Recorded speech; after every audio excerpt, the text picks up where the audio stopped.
तुमचं cloud kitchen आहे किंवा तुम्हाला बल्कमध्ये परदेशात डिहायड्रेटेड प्रोडक्ट्स न्यायचे आहेत, तर आजचा व्हिडिओ तुमच्यासाठी. आज आपण आलो आहे कर्चरी प्रोडक्ट्समध्ये. इथे डिहायड्रेटेड प्रोडक्ट्स तयार होतात आणि ते तुम्हाला परदेशात काय तुमच्या बिझनेससाठीही वापरता येतात. 3 चीअर्सचा आजचा एपिसोड आपण कर्चरीच्या फॅक्टरीत शूट करतोय. इथे आपण भेटणार आहोत पूनम चौधरी यांना आणि त्यांचं हे काम कसं चालतं, डिहायड्रेटेड प्रोसेस कशी होते, हे सगळं जाणून घेऊया. बरं, तुम्हाला तुमचे प्रोडक्ट्स किंवा तुम्हाला अगदी तुम्ही तयार केलेली ग्रेव्ही किंवा अगदी कुठलेही प्रोडक्ट्स, भाज्या असू देत, फळं असू देत, हे सगळं इथे डिहायड्रेट करून मिळणार आहे. सो हे कसं सगळं चालतं ते बघूया. पण हे बघण्याआधी चॅनल नक्की सबस्क्राईब करा. सो चला.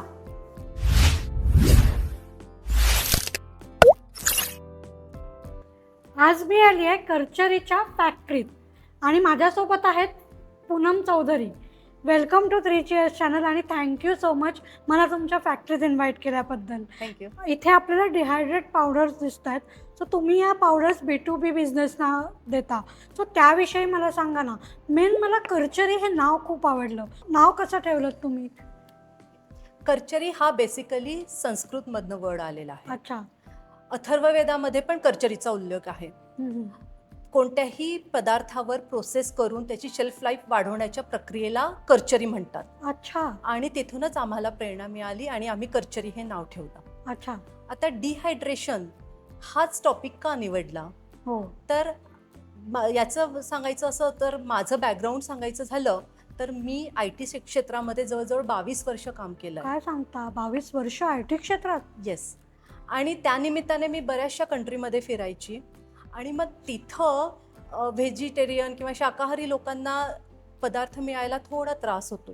हो. आणि मग त्याच्यातूनच ही कल्पना आली आम्हाला की आपण जर पदार्थांना किंवा तयार पदार्थांना जर आपण त्यांना डिहायड्रेट केलं आणि त्याची शेल्फ लाईफ वाढवली तर आपल्याला ते इझिली अवेलेबल होऊ शकतं. अच्छा. आणि मग त्याच्यातूनच आम्ही 2 सेगमेंटमध्ये कर्चरीमध्ये काम करायला सुरुवात केली.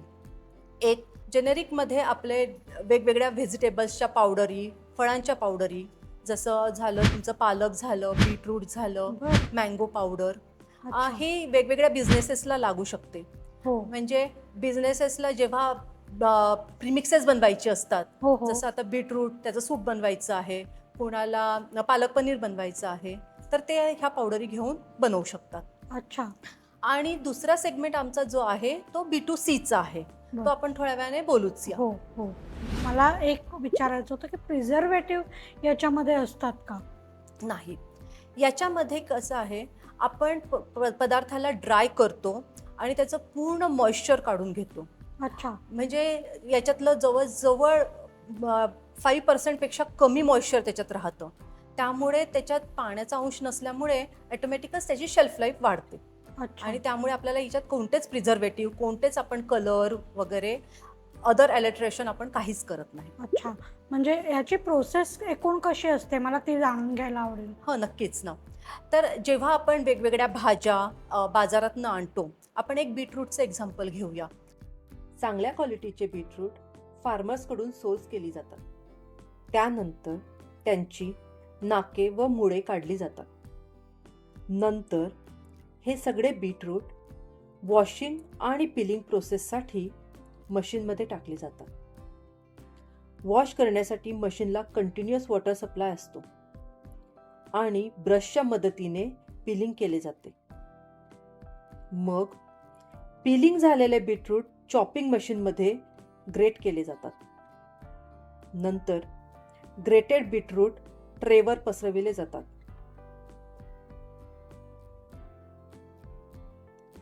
नंतर हे सगळे ट्रेज ड्रायिंग मशीनला लोड केले जाते.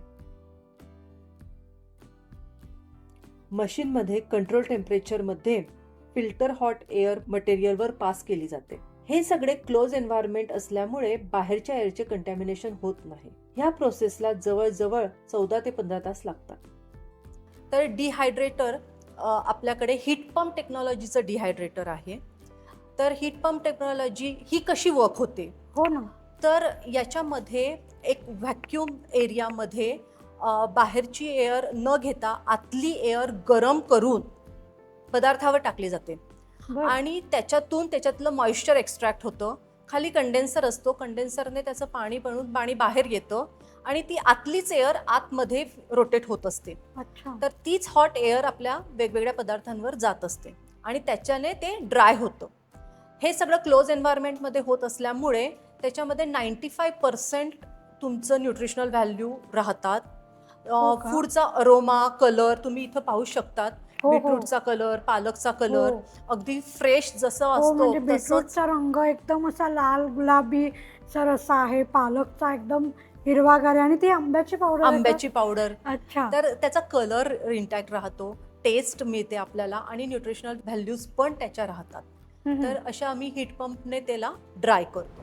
सो ज्यांना ही पावडर विकत घ्यायची असेल किंवा ज्यांना डिहायड्रेट प्रोसेस करून हवी असेल त्यांनी कर्चरीला आणि पूनमताईंना नक्की संपर्क साधा. तुम्ही इतकं छान सांगताय, मला प्रश्न पडला की या इंजिनियर आहेत आणि इंजिनिअरिंग बॅकग्राऊंड असून इतकं सगळं डिहायड्रेशनविषयी काम तुमचं करताय तुम्ही, तर मग तुम्ही याचं प्रशिक्षण वगैरे घेतलं का? कसं शिकलात ते सगळं? हो, नक्कीच.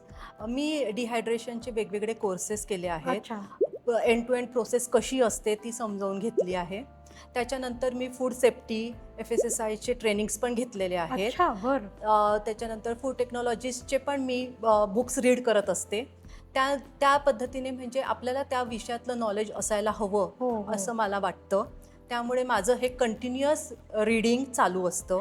त्याचा सगळ्याचा फायदा तुम्हाला तुमचे प्रोडक्ट्स तयार नक्कीच करण्यासाठी होतो. होतोय. नक्कीच मला होतो. एक क्युरिओसिटी आहे ती अशी की आता मला समजा परदेशात जायचं आहे आणि मी तुमच्याकडे ग्रेव्ही घेऊन आले की मला 15 दिवस मी जाणार आहे, ही ग्रेव्ही वापरून तिथे ज्या भाज्या मिळतील त्या मी करू शकेन.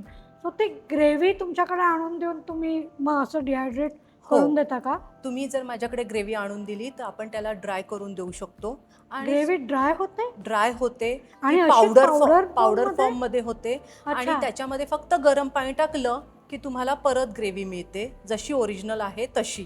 अच्छा, मग तर तुम्ही चव किंवा काहीच इतर बदलत आणि नाही. क्वालिटी पण तशीच राहते. तुम्हाला कळणार सुद्धा नाही की ही ड्राय केलेली ग्रेव्ही आहे. हे फारच इंटरेस्टिंग आहे. म्हणजे जे परदेशात जातात किंवा जे इथेही पण आता असं झालं आहे की नोकरी करणाऱ्या स्त्रिया आहेत बऱ्याचशा आणि ते मील प्रेप करत असतात. आजकाल तो खूप ट्रेंड सुरू आहे, बरोबर. Meal preparation. तर त्याच्यासाठी हे कितपत उपयोगी आहे? वापरू शकतात. जसं आता आपल्याकडे डिहायड्रेटेड ऑनियन असतो, गार्लिक असतो. हो. ऑनियन कटिंग करायला, चॉपिंग करायला तसा वेळ जातो. तर आपण डायरेक्ट डिहायड्रेटेड ऑनियनही वापरू शकतो. त्याच्यानंतर टोमॅटोची पावडर आपण वेगवेगळ्या ग्रेव्हीजमध्ये वापरू शकतो. म्हणजे आपल्याला सगळा जो आपला मेस असतो, हो. कटिंग करा, चॉपिंग करा, तो केवढा तो तरी सगळा वेळ आपला वाचू शकतो. हो, हे खूपच इंटरेस्टिंग आहे. त्याच्यामुळे ज्यांना परदेशात जायचं आहे किंवा ज्यांना हे असं रेडीमेड ग्रेव्हीज हव्या असतील किंवा भाज्या हव्या असतील ते नक्कीच ताईंना संपर्क करू शकतात आणि असं प्रोडक्ट तयार करून घेऊ शकतात. बरं, मला एक अजून विचारायचं होतं की क्वालिटी कशी मेंटेन ठेवता? हो. आता आपण प्रत्येक गोष्टीला एक बॅच नंबर देतो आणि त्याचा एक BMR रिपोर्ट तयार करतो. बरं. ओके. तो बॅच मॅन्युफॅक्चरिंग रिपोर्ट असतो. त्याच्यामध्ये आपण किती क्वांटिटीचं इनपुट टाकलं, त्याच्यानंतर किती क्वांटिटी आउटपुट आलं, त्याच्यानंतर त्याच्यात मॉइश्चर किती होतं, आपल्याकडे मेजरिंगचे युनिट्स आहेत, त्याच्यानंतर त्याचा अरोमा कसा होता, त्याच्यानंतर त्याच्यात मायक्रोबियल काही दिसतं आहे का, तर आपण त्याचीही टेस्ट करून घेतो. त्याच्यानंतर त्याचा कलर कसा आहे, ह्या सगळ्या बेसिक आपण टेस्ट त्या BMR रिपोर्टमध्ये मेन्शन करतो आणि प्रत्येक प्रोडक्शनच्या याला एक रिपोर्ट तयार केला जातो आणि तो त्या प्रोडक्शनच्या सोबत जेव्हा पण आपण पॅकेजिंग करतो तेव्हा त्याला एक बॅच नंबर दिला जातो आणि त्या बॅच नंबरचा आपल्याकडे एक रिपोर्ट मेंटेन केला जातो. अच्छा, म्हणजे या सगळ्या गोष्टी खूप महत्त्वाच्या आहेत या बिझनेससाठी. तर मला डिहायड्रेट बिझनेसचं काय आज गणित असतं आणि ते कसं उपयोगी आहे B2B हे कळलं. सो ज्यांचे क्लाउड किचन आहेत किंवा ज्यांना परदेशात जायचं आहे, भारतातही ज्यांना वेगळे उद्योग सुरू करायचे आहेत आणि त्यांना अशा पावडरी हव्यात, त्यांनी नक्कीच ताईंना संपर्क करून त्यांच्याकडनं ही प्रोसेस करून घेऊ शकता. एकदा जर तुम्हाला ऑर्डर दिली तर साधारण किती वेळ लागतो ही सगळी प्रोसेस करायला? प्रत्येक पदार्थावर डिपेंड असतं, पण मिनिमम आपलं 12 ते 15 तास ड्रायिंग हा पिरियड असतो. अच्छा.